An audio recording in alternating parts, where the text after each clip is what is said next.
¿Qué tal? Muy buenos días, bienvenidos a 30 minutos. La justicia española se ha echado a la calle en estos últimos días en protesta por las últimas reformas adoptadas por el ministro Alberto Ruiz Gallardón y muy en concreto por la ley de tasas judiciales. Todos unidos, asociaciones de jueces, fiscales, la abogacía del Estado, sindicatos y organizaciones de consumidores se unen en contra de unas reformas que aseguran perjudican sus condiciones de trabajo y el servicio que se le presta al ciudadano. Todos coinciden en que la nueva justicia avanzará a dos velocidades, donde la clase media será duramente castigada. A los paros intermitentes, que se han producido a las puertas de los juzgados, acecha una huelga el próximo mes de enero que podría paralizar el sector judicial. Sería la segunda de la democracia. La ley de tasas judiciales es el asunto más polémico, donde el ciudadano se ve obligado a pagar por procedimientos que oscilan entre los 100 y los 1.200 euros. Pues de este asunto vamos a hablar esta mañana con Víctor Medina, que es decano del Colegio de Abogados de Santa Cruz de Tenerife. Señor Medina, ¿qué tal? Muy buenos días. Muy buenos días. Hasta tal punto llega el malestar que han decidido incluso nombrar persona non grata al propio ministro de Justicia, Alberto Ruiz Gallardón. Bueno, pues sí, al igual que cuando una persona por su trayectoria merece un reconocimiento y se le dan medallas, se le otorgan distinciones o se le hacen consideraciones, al igual que ocurre eso cuando una persona por esa misma trayectoria, pero en ese sentido negativo, pues se merece un reproche, en este caso un reproche evidentemente moral por esa actuación, pues hemos decidido declararlo non grato. Eso es lo que sucede en el caso del ministro de Justicia, que en el año escaso que lleva en el cargo ha concitado la unanimidad de todos aquellos que estamos afectados por la Administración de Justicia, de tal suerte que se puede decir que es poco el declararlo non grato para la trayectoria que lleva en este año. Estábamos hablando de que se han adoptado distintas reformas en el ámbito de la justicia, que no ha calado muy bien en esa comunidad que conforma la justicia española, señor Medina, pero en este sentido en concreto la ley de tasas es la que está generando mayor polémica en la calle, ya se han echado a la calle en varias ocasiones, a las puertas de los juzgados. En este sentido la ley de tasas estaba programada para su entrada en vigor el pasado 22 de noviembre, pero se ha retrasado, hasta en eso se ha fallado, ¿no? En esa previsión a la hora de esta entrada en vigor de la ley de tasas. Realmente ha sido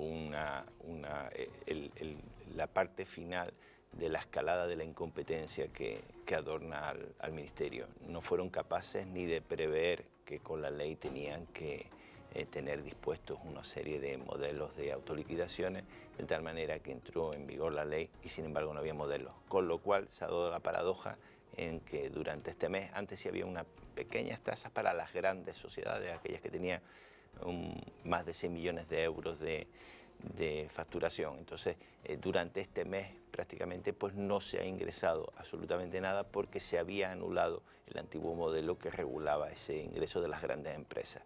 Es tal el grado de improvisación que ha adornado a los rectores del Ministerio que hasta eso, en eso lo han hecho mal. El caso es que el pasado 17 de diciembre ya se está aplicando la ley de tasas, ya han llegado esos impresos o cómo se puede aplicar esa ley de tasas. ¿Es de una forma física, a través de un papel? O... Sí, bueno, de eso se encarga el abogado o el procurador que lleva el pleito de que efectivamente se abone. Lo que pasa es que ya hay juzgados, por ejemplo, hay un juzgado de lo social, creo que era en Sagunto, que ya ha hecho una especie de resolución en donde dice que entiende que la ley de tasas vulnera determinadas directivas europeas y que en ese juzgado no se van a pagar tasas. Como ese me imagino que va a haber mucho, igual que, bueno, pues que habrá casos en donde se pongan cuantías diferentes a las que son. ¿Es como un caso de objeción o algo así? No, yo creo que lo que es un caso de que considera que hay una normativa superior, en este caso, que son las directivas europeas, que están en vigor en el ordenamiento español y que la entrada en vigor de esa ley de tasas iría en contra de esa directiva. Por lo tanto, considera que las directivas son las que son de aplicación y él no va a exigir las tasas en el juzgado. Pese a que es un juzgado de lo social y bueno, lo que sería estupendo es que corriera y en el resto de juzgados también se actuará de la misma manera. Y en cuanto a la Constitución española, ¿es una medida anticonstitucional? Bueno, vamos a ver, eso lo dirá en su momento el Tribunal Constitucional. Nosotros creemos que sí. Ya en alguna ocasión se ha pronunciado acerca de tasas sobre estos temas y el problema es que si esas tasas lo que hacen es que se impida el acceso a algún ciudadano a la Administración de Justicia, serían inconstitucionales. Es un derecho constitucional que tenemos todos los ciudadanos en España, en este país, a poder obtener la tutela judicial efectiva. Si por razones económicas no pudiéramos tener esa tutela, evidentemente estaría en contra de la Constitución. Entonces, por ejemplo, en estas últimas tres semanas en las que no se ha aplicado esta ley de tasas porque estaba contemplada que se iniciara el pasado 22 de noviembre, nadie ha tenido que pagar hasta el 17 de diciembre por comenzar un litigio. Efectivamente, nadie ha tenido que pagar y a partir del día 17, pues cuando quieres interponer una demanda declarativa, cuando quieres interponer un divorcio, cuando quieres intentar anular una multa, tú tienes que pagar la tasa porque si no, no te proveen el escrito y es como si no lo hayas presentado. O si quieres interponer un recurso de apelación, un recurso de casación, etcétera, todos los supuestos que contempla la ley. ¿Y por qué una ley de tasas cuando el ministro ha chocado de frente con toda la comunidad que conforma la justicia española, donde hemos visto que jueces, fiscales, abogados, funcionarios, los propios consumidores se oponen a esta ley? ¿Estas leyes no deben ser primero contrastadas o por lo menos llevar un cierto apoyo de por lo menos una parte del colectivo? Bueno, vamos a ver, aquí nosotros podemos entender que hay una situación económica que requiere, pues, en fin, tampoco creo que sean las políticas que se están siguiendo las adecuadas, pero bueno, vamos a suponer que fueran efectivamente las que están haciendo. Nosotros podemos entender eso. Lo que pasa con esto es que se ha partido de un sistema judicial en donde la justicia como órgano del Estado es gratuita y ha pasado por supuesto sin el aval de ningún programa electoral y sin nada, ha pasado a cobrarse. Entonces, hemos visto en los últimos tiempos como lo que es el Estado social y de derecho cada vez es menos social, lo estamos viendo todos los días, pero ya lo que no pensábamos que podía suceder es que también desapareciera el carácter de Estado de Derecho, ¿no? Cada vez estamos más en un Estado puro sin ningún tipo de matiz. Pero bueno, ya no solo eso, que hasta en algún momento se puede entender, son las formas y las maneras por ejemplo, de este sujeto, del ministro Gallardón. O sea, va al Consejo, yo estaba allí cuando fue al Consejo General de la Abogacía y se explayó explicando que bueno, que por supuesto a los abogados los iba a tener en cuenta, que iban a estudiar reflexivamente todo tipo de cuestiones antes de introducir una ley de tasas que supone una especie de ruptura con el modelo anterior que había, y a las pocas fechas de estar allí sin encomendarse a nadie, presentó en el Congreso su proyecto de ley de tasa, le dio exactamente igual todo, no tuvo en cuenta ningún tipo de opinión absolutamente de nadie y encima se nos aparece como una especie de iluminado salvador a lomos de un caballo justiciero que va a conseguir que sacar a España de la crisis económica. Vamos, es una postura que solo suscita el rechazo. Le digo más, o sea, probablemente en la historia de la democracia no se había producido un fenómeno de unanimidad tan patente como el que se da con este sujeto. Me explico, tanto los jueces, los fiscales, los secretarios, los funcionarios, las asociaciones de consumidores, los abogados, los procuradores, todos los que tienen algo que ver con la administración de justicia repudian la trayectoria de este sujeto. Nosotros tenemos la teoría y, bueno, y se extrapola a todos los ámbitos de la vida. Cuando hay dos grupos y en uno de esos grupos te encuentras que hay 500 personas que dicen una cosa y en otro grupo hay una persona que dice otra, normalmente, no tiene por qué ser siempre así, pero normalmente el sentido común lo que te dice es que los que llevan razón son los 500, o sea, no puede ser, qué curioso, que todos los que tengamos que ver algo con la Administración de Justicia estamos en contra de su política y él sea el único, él consigo mismo, sea el único que la defiende. Algo tiene que haber. Por eso le digo más, por ejemplo, los jueces han dado un paso más allá han declarado muerto a efectos de diálogo al ministro Gallardo. Por algo será. ¿Puro afán recaudatorio, señor Medina, con esta ley de tasas? Pero yo creo que es algo más, no solo es el afán recaudatorio, parece que hay un rejo de privatización cuando dejan caer el tema de las mediaciones que todo el mundo quiere que, porque esa es otro, además lo dice de forma ladina, o sea, parece como que queremos ir a los juzgados.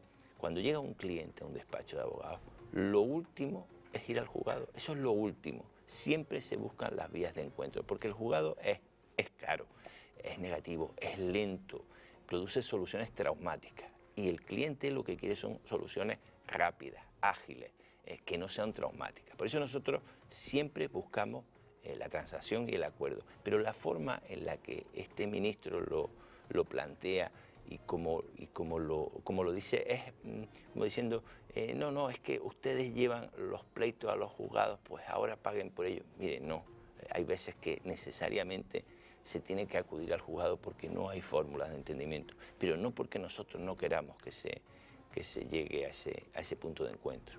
¿Pero cree usted también que ha habido un uso irracional de la justicia y que también detrás de esta medida del ministro esté el controlar un poco ese desborde que hay ahora mismo ahí en los juzgados, señor Medina? Vamos a ver, ¿usted se imagina que el mecanismo para solucionar las listas de espera en la sanidad fuera matar a los pacientes?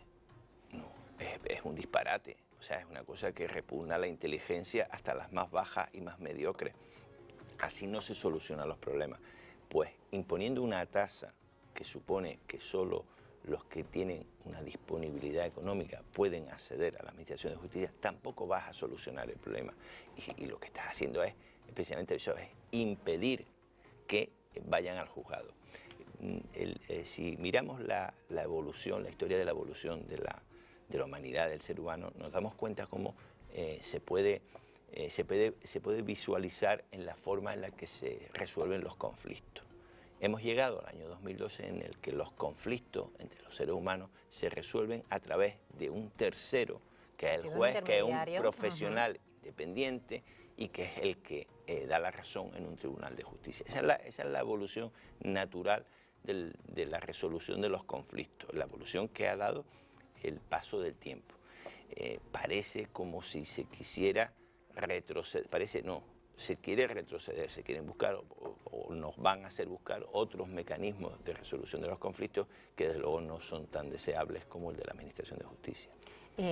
También hay quien se ha atrevido a decir que esto es una forma también de reducir los litigios de poco fundamento. ¿Pero hasta qué punto es considerado un litigio de poco fundamento? Porque por una persona el simple hecho de tener una multa de tráfico puede ser un litigio de gran fundamento, señor Medina, según cómo se lo tome cada uno. Por supuesto, vamos a ver, hay asuntos que son de cuantía muy escasa, pero que sin embargo tienen un componente emocional o tienen un componente de orgullo, tienen un componente para la persona muy importante y que él se siente realizado, se siente si efectivamente consigue que haya una sentencia que no es más que un papel, pero que es un papel revestido de la autoridad que otorga el Estado, que diga pues lo que vaya a decir, ¿no? Entonces tiene su importancia y aparte de que se trata de un derecho constitucional, todos los españoles tenemos derecho a la tutela judicial efectiva. Si ahora resulta que para obtener esa tutela lo primero que tenemos que tener es una disponibilidad económica, pues entonces parece así a primera vista que se produce una merma. Es que me pongo el caso, por ejemplo, en el caso más básico que puede ser una multa de tráfico y lo más cotidiano que le puede pasar a una persona que no está viendo. El hecho de recibir una multa de tráfico con la que no estás de acuerdo y no poderla recurrir porque no tienes medios económicos para pagar esas tasas, te da como culpable de esa multa de tráfico. Te viene una próxima y prácticamente eres reincidente. Entonces, hasta cierto punto... No, y no solo eso, no es que no tengas la capacidad de recurrirla, no, sino que te va a salir más caro. También, en cuanto a lo económico. Con lo cual, al final... Sí, porque una multa de tráfico, por ejemplo, de 90 euros, en cuanto a tasas, no vale la pena. No te va a valer nunca la pena. Nunca te vale la pena el recurrirla, pero probablemente no te vale ya. Pero si es que si te pones la tasa, está claro que no tienes que pagar o pagar sí o sí, y no hay otra porque no te va a gastar más de lo que vale la multa, ¿no? Entonces, no, en ese sentido no no tiene Pero mucho. prácticamente asumiría que somos culpables de un hecho que no queremos Pues, denunciar. pues, por ejemplo, esa es una de las causas por las que creemos que no debe ser ese el camino. Aparte hay otra cosa más. Si lo que se quiere resolver es el problema de la justicia, vamos a ver, no resuelvan el problema de la justicia poniendo una tasa que impida que entre un determinado número de asuntos a los tribunales. Eso no es una forma de solucionar, de luego no es una forma de solucionar los problemas de la Administración de Justicia inteligente ni imaginativa. Eso es un niño de 8 años dice, pues mire, pues cobren más y así irán menos. Para eso no, o sea, vamos, para eso no se hace falta una lumbrera, ni hace falta un erudito que diga, bueno, si tenemos en cuenta las circunstancias socioeconómicas, mire, vamos a ver, vamos a ser serios, vamos a buscar otro tipo de soluciones, den más importancia a la nueva oficina judicial, busquen otros mecanismos de optimización de los recursos que son importantes, pero vamos a ver, no pongan ese límite económico que es el que impide que mucha gente pueda acceder a la administración. ¿Y están tan desbordadas la Administración de Justicia, señor Medina? Sí, están absolutamente desbordados, pero también hay un problema estructural desde antes de la crisis, porque claro, ahora con esto de la crisis tenemos la gran panacea. Ya tenemos el culpable de todos los males que asolan a España y todos los problemas sectoriales. Es la crisis. Pues no, porque en el 2007, en el 2006, en el 2004 la Administración de Justicia estaba sufriendo una situación lamentable. Entonces, que no nos digan ahora que como consecuencia de no, ya estaba mal, ha faltado gobiernos de todo signo, sobre todo eso, que se fueran un poquito más valientes, con un poquito más de sentido común, más imaginativos, que tuvieran más en cuenta las opiniones de los demás y haber intentado hacer un frente común con la oposición, haber buscado políticas de más largo recorrido, haberlas sacado del foco de la confrontación, en fin, haber puesto un poquito de más, no sé si ya sapiencia, porque no quiero tampoco presumirla, por lo que veo ya no se puede presumir ni la sapiencia, pero por lo menos a lo mejor un poquito más de interés y probablemente la situación sería otra. Estamos ahora, señor Medina, tal vez en una justicia concebida solamente para los ricos. Hombre, yo creo que la expresión ricos, pobres, ya no tiene sentido, o por lo menos, o quiero creer que ya pertenece más al pasado. Digamos que sí que es importante tener más medios económicos para que tú tengas más facilidad para tener una sentencia favorable. No tanto como que hay una justicia para ricos y otra para pobres, porque creo que eso ya es un debate que gracias a Dios está superado. Pero por una de esas tasas para emprender un litigio, es verdad que paga lo mismo una familia normal y corriente que un empresario, un millonario. Es decir, no sé hasta qué punto también las tasas deberían ir acorde con las rentas de cada uno, ¿no?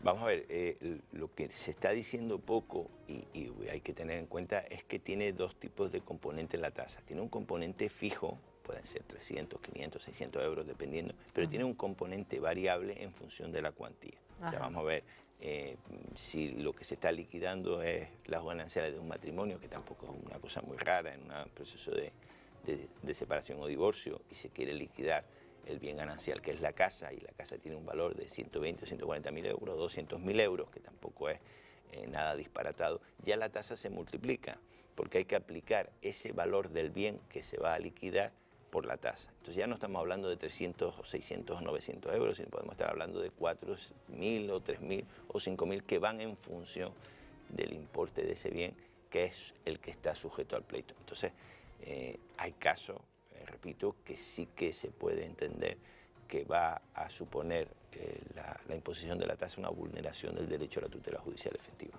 ¿Y les ha dado tiempo a ustedes, los abogados, señor Medina, ponerse al tanto con los precios, con los nuevos precios de estas tasas según qué tipo de litigios tengan que emprender? Sí, bueno, realmente eso, cuando uno interpone o estudia la preparación de una demanda, lo que menos estudio requiere, por desgracia, es lo que vas a tenerle que pagar al Estado. O sea, lo realmente complejo es intentar expresar y exponer lo que ha sucedido, cuáles son los fundamentos de derecho que se aplican a esos hechos que tú has descrito y cuál es la prueba de todo lo que tú estás contando. Eso es lo complicado. Después, que si esos son 300, 600 o 1.500, bueno, pues eso ya es una cuestión numérica. Lo que sí sabemos es que hay que pagar.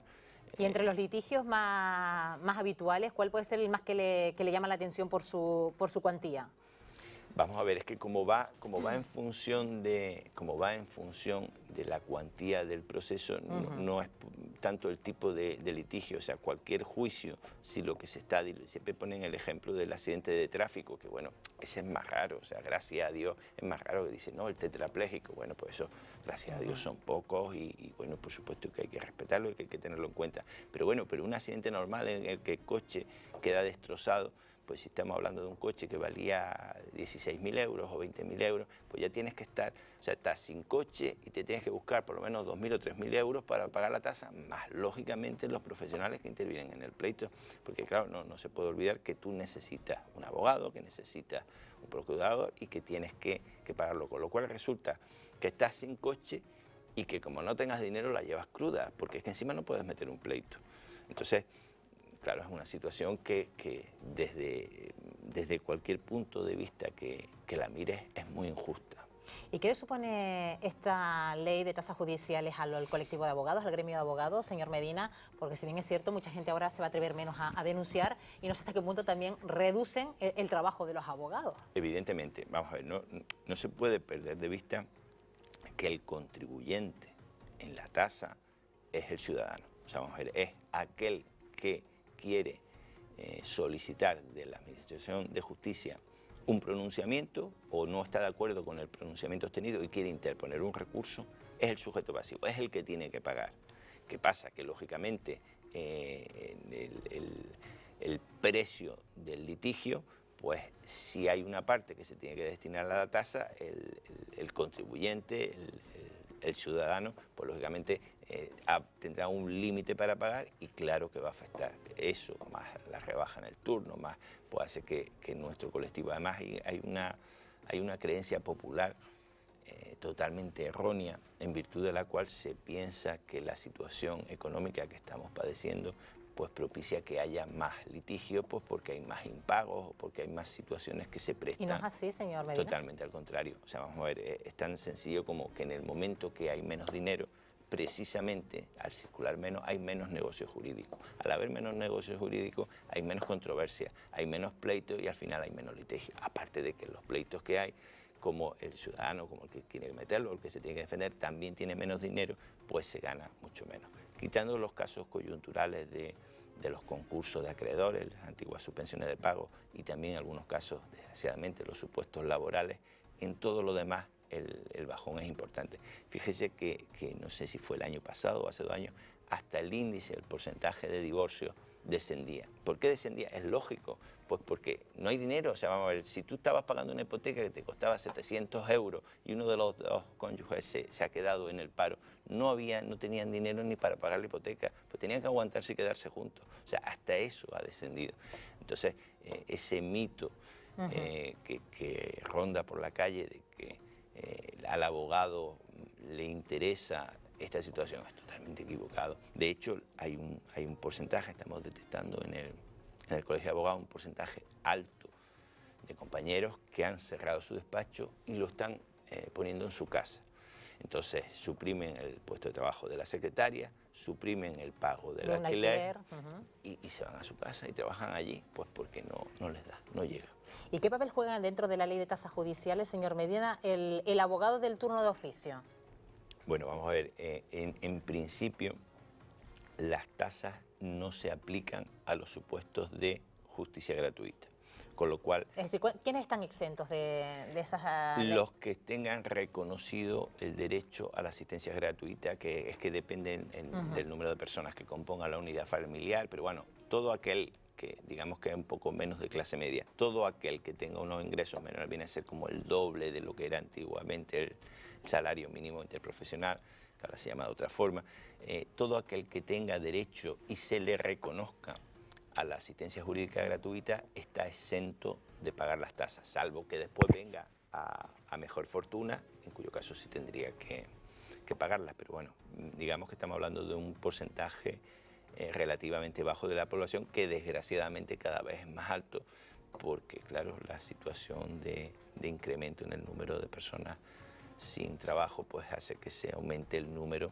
de posibles beneficiarios de la justicia gratuita. Estamos hablando de personas exentas a esta ley de tasas. ¿Y qué procedimientos también quedan exentos de esa ley de tasas? Lo penal fundamentalmente, y algunas cuestiones coyunturales. Cuando decía el sujeto llamado Gallardón, decía en el Congreso, no, porque vamos a quitar de pagar la tasa en víctimas de violencia. Dice, pero bueno, pero vamos a ver, pero es que si eso es penal, eso ya estaba quitado. ¿Qué nos quiere vender? O sea, te veías cada actitud, cada comentario que no hacía nada más que provocarte un grado aún mayor de indignación, ¿no? Porque es como si te vienen y dicen, pero bueno, es que este señor se piensa que es que somos tontos. O sea, porque ya, pero ¿de qué está hablando? ¿De qué nos está contando? ¿Pero a quién pretende engañar? ¿Con quién ha empatado este hombre? O sea, una cosa increíble. ¿Y cómo fluye esta ley de tasas judiciales en aquellos litigios que ya están emprendidos, que están en curso, que a lo mejor luego se tengan que recurrir? En ese sentido, ya esos recursos posteriores sí, tienen que pagar esas tasas. Sí, lo que no tienen que pagar es el inicio, o sea, porque ya se produjo el inicio, pero todo lo que sea con posterioridad, todos los actos posteriores sí tendrán que... Es decir, que muchos de esos litigios se pueden quedar en el camino, ¿no? De gente que a lo mejor no pueda terminar. Vamos a ver, no, porque la sentencia llegará. Lo que sucederá es que si lo has perdido, pues dirás, ¿y ahora qué hago? Pues lo asumo y no continúo. No continúo, y te quedarás. Unos se quedarán y otros dirán, pues sigo por encima de todo porque no me han dado la razón, porque me han dado la mitad de la razón, por lo que quiera que sea. Y eso no se devuelve.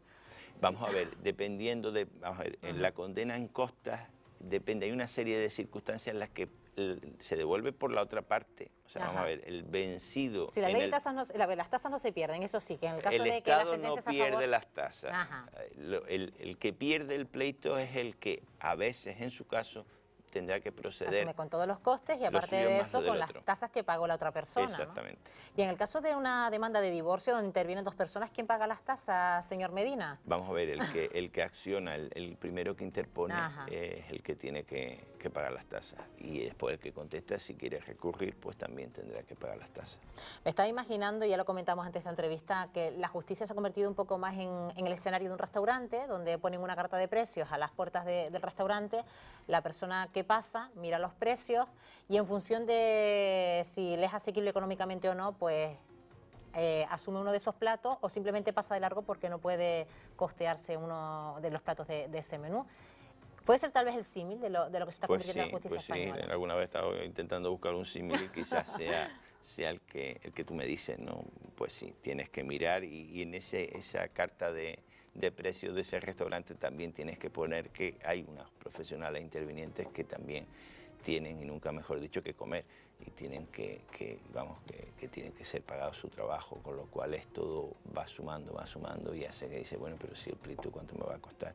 Y entonces, claro, es una situación muy negativa para aquel que quiere entrar en ese restaurante a comer.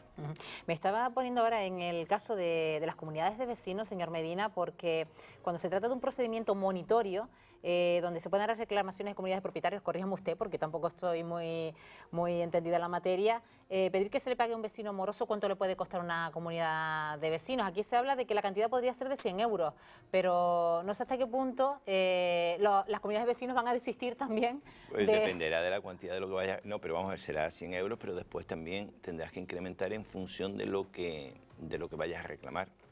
De tal manera que pueden ser 100, pero que después se pueden convertir en 1000, en 700, en lo que sea. Y otra cosa será si después, dependiendo de lo que diga la sentencia, pues se lo devuelven o no. Con lo cual, eso que siempre te indigna tanto, cuando tienes el vecino que no paga desde hace no sé cuánto tiempo y tú tienes que estar pagando más, pues encima ahora resulta que tienes que pagar un poquito más para pagar las tasas. Pues eso es lo que hay. ¿Esto puede favorecer tal vez ciertas malas prácticas? Que cada vez la gente se vuelva más morosa porque las comunidades de vecinos no pueden... Sin duda, y quizá a lo mejor te quedas corto cuando dices que las malas prácticas se limiten a que fomente la morosidad, porque se me ocurren otras malas prácticas todavía peores.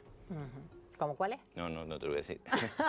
Porque si no sería fomentarlas un poquito más. Claro. Bueno, y señor Medina, en cuanto a la filiación y el tema de que tenga que ver con menores en procesos de divorcio y todo esto, ¿de qué manera puede influir esta ley de tasas? ¿Influye de alguna manera? Bueno, en principio creemos que menos. O sea, vamos a ver, esto es lo que va a influir más que nada es en el tráfico mercantil. O sea, son muchas las empresas o son las comunidades de vecinos que a la hora de interponer las reclamaciones pues se lo van a pensar y se lo van a repensar antes de acudir a los tribunales. En cuestiones de menores, aparte de que en cuestiones de menores el bien es tan sagrado, el bien jurídico, que son los niños, que no hay tasa que pueda impedir el que se acuda al juzgado. Siempre se acudirá porque lo que importa es el interés del menor. Bueno, pues hemos acabado nuestro tiempo, señor Medina. Gracias por hacernos también un balance de esta situación y sobre todo cómo afecta también al gremio de los abogados sobre esta ley de tasas judiciales. Gracias por habernos acompañado esta mañana. Muchísimas gracias a ustedes, muy amables. Bueno, y ustedes siguen en compañía de la programación de Televisión Canaria. Yo les cito para el próximo programa. Que pasen un feliz día. Adiós.